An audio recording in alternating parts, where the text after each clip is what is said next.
Hello, everybody. Bryan Bibbo here with J.L. Smith Holistic Wealth Management. And today we want to take the time to talk to you about something that's oftenly getting overlooked and becoming more and more common, which is elder financial abuse. I know it's a tough topic, but it's an important one, especially if you have aging parents, grandparents, or you're just worried about yourself and planning ahead for your future.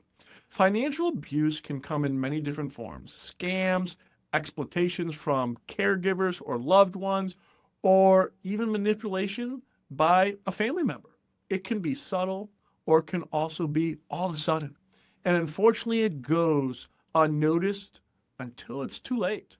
Some red flags I just want to make everyone aware of to look out for here is like unusual banking activity or financial activity.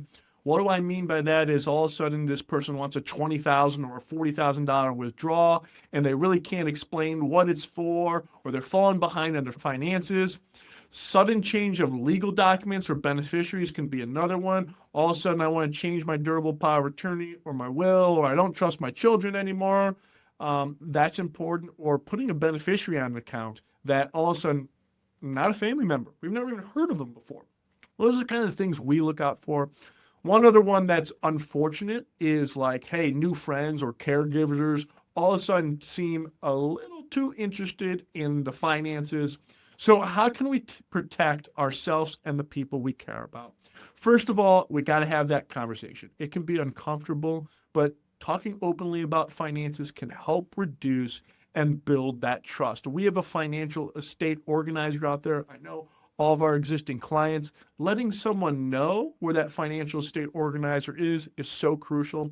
Secondly, having a durable power of attorney in place with someone that's trustworthy. This makes sure that if all of a sudden our mental capacity starts to deteriorate, someone else can take over the finances. You usually need a doctor's note to get that, but in some cases, you need immediate guardianship that's issued through the county because things are going awry very, very quickly. The next thing is set up financial monitoring. Some banks and financial institutions allow you to get alerts, or we can sign up for a third party that will monitor the credit, so on and so forth. An example for me is like on my debit card, if I charge any transaction over $500, my bank will get a hold of me, send me a text message or call me saying, did you actually approve this or charge that transaction? And lastly, you'll want to have good professionals involved.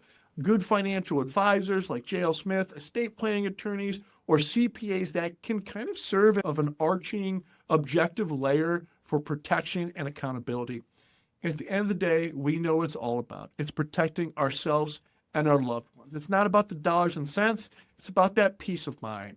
So if you're not knowing where to start or maybe seeing some financial red flags, don't ever hesitate to reach out to us or someone you trust. You know we're always here for you. Thanks for watching. Let's keep this conversation going because no one should have to face this alone. We're here for you.